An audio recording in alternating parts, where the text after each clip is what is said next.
Salut chers voyageurs! Aujourd'hui on se retrouve pour parler du chapitre 977 et quel chapitre! Il m'aura mis du baume au cœur grâce à la réunion de tous les Mugiwara. Bien sûr, ce chapitre a également éveillé ma curiosité. Alors parlons-en! Tout d'abord, avant de commencer la vidéo, je compte sur votre acquis du likement si la vidéo vous a plu. Et toi cher voyageur qui passe par là, on te voit! Abonne-toi pour faire partie des aventures de Lokpose. Ah oui, n'oubliez pas d'activer la cloche, on parle bientôt de sujets intéressants. Sans plus tarder, commençons. Le chapitre débute sur la réunion des Mugiwara. Luffy, Nami, Chopper ainsi que Carrot se sont approchés de Jinbei contents de ce retour et on voit en premier plan le reste des Nakama également heureux de revoir leur nouveau Nakama qui plus est un ancien corsaire. Luffy lui dit qu'il s'inquiétait de ne pas le voir revenir, mais Jinbei lui dit qu'il était occupé avec les soins de ses anciens Nakama et aussi qu'il a fêté son départ avec eux. Pour ma part, j'hésite encore. Est-ce la réalité ou est-ce un mensonge de la part de Jinbei qui a été appelé des renforts? Pourquoi fêter son départ de l'équipage du soleil alors qu'il savait qu'il devait rejoindre Luffy au plus vite? Ou alors,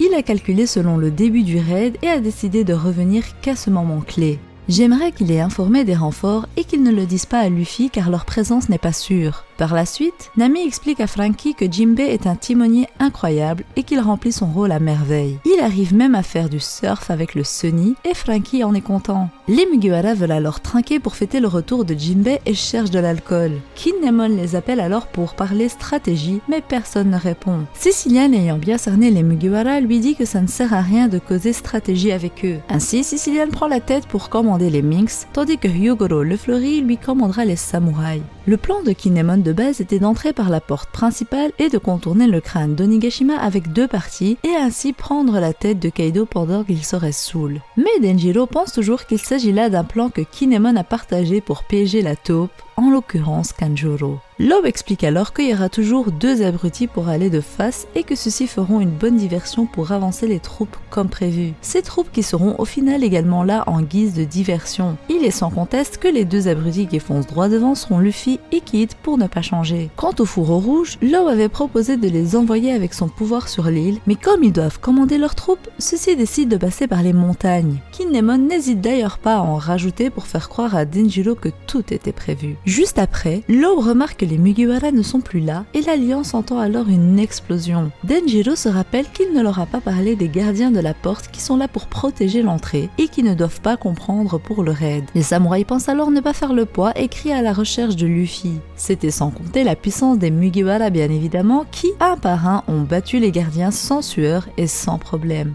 Alors que la brume de l'explosion disparaît doucement, on aperçoit les armes qui la fournissent et elles auraient été très dangereuses pour l'Alliance. Luffy appelle alors Kinemon et leur dit qu'il y avait des ennemis. Zoro a trouvé de l'alcool et il l'avait senti et les samouraïs de leur côté sont choqués de voir qu'ils ont vaincu les gardiens sans difficulté. Alors que Luffy veut trinquer pour le retour de Jinbei, Kinemon le remercie d'avoir libéré le passage et lance le raid sur Onigashima. Luffy décide alors d'arrêter le banquet et dit qu'ils organiseront le plus grand banquet avec tout le monde après avoir vaincu Kaido. Tout le monde est d'accord et retourne donc au Sunny. Kid arrive en trombe avec son équipage et dit à Luffy qu'il est celui qui va prendre la tête de Kaido vu ce qu'il a fait à Killer. Luffy dit alors à Jinbei, le timonier de l'équipage, qu'il n'est pas question de perdre cette course navale, ce à quoi Jinbei répond de lui faire confiance. Quel bonheur de voir Jinbei au sein de l'équipage, remplissant sa fonction quand tous les Nakama sont présents. Sur Onigashima, les choses vont de bon train, la fête commence et Orochi est en train de boire. Queen réclame sa soupe aux haricots rouges, mais la prochaine tournée est pour Big Mom. Kaido demande alors si son fils va venir et montrer sa tête au banquet. Ses subordonnés lui disent alors qu'ils vont se mettre à sa recherche. Les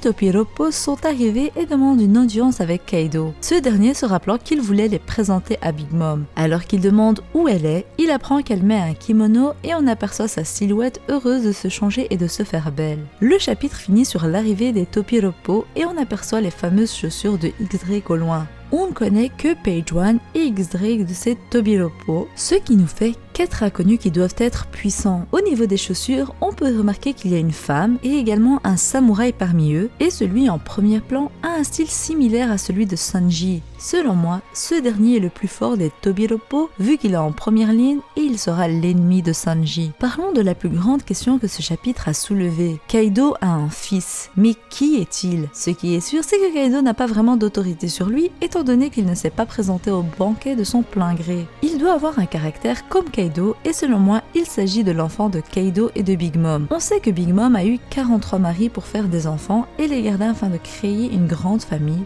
ou plutôt un grand équipage. Elle garde donc tous ses enfants, mais si Kaido lui avait demandé de lui laisser son fils, ce serait là la faveur que Big Mom a faite par le passé à Kaido. Il se peut même que ce dernier soit le frère de Katakuri, Oven et Daifuku faisant d'eux des quadruplés. La théorie selon laquelle Kaido est leur père est très connue et tient la route. Beaucoup disent que ce n'est pas possible parce que Katakuri a 48 ans et que l'incident de God Valley s'est déroulé il y a 38 ans. Pour autant, les Rocks existaient bien avant cet incident, donc ce n'est pas assez solide pour dire que Kaido et Big Mom ne se connaissaient pas. Mais bon, s'il s'agit réellement de leur fils, qu'il soit le frère des triplés ou non, ce serait très intéressant de voir à quel niveau il se situe en termes de puissance, car il pourrait être un nouvel ennemi avec une force équivalente à l'un des commandants ou même au niveau de King. Comme beaucoup l'ont souligné, il manque la carte de l'as dans l'équipage de Kaido, et ce fils pourrait très bien être cette carte, sachant que le principe de l'as, c'est dans certains jeux de cartes le même principe que celui du Joker. Ainsi, le fils de Kaido pourrait très bien ne pas faire partie de son équipage à proprement parler, mais être là si besoin, et s'il le souhaite, surtout vu qu'il a l'air d'un fils rebelle. Qui se cache derrière ce fameux fils? Pour ma part, je pense à un tout nouveau personnage que l'on n'a jamais aperçu dans One Piece, et ce serait bien qu'il prenne niveau physique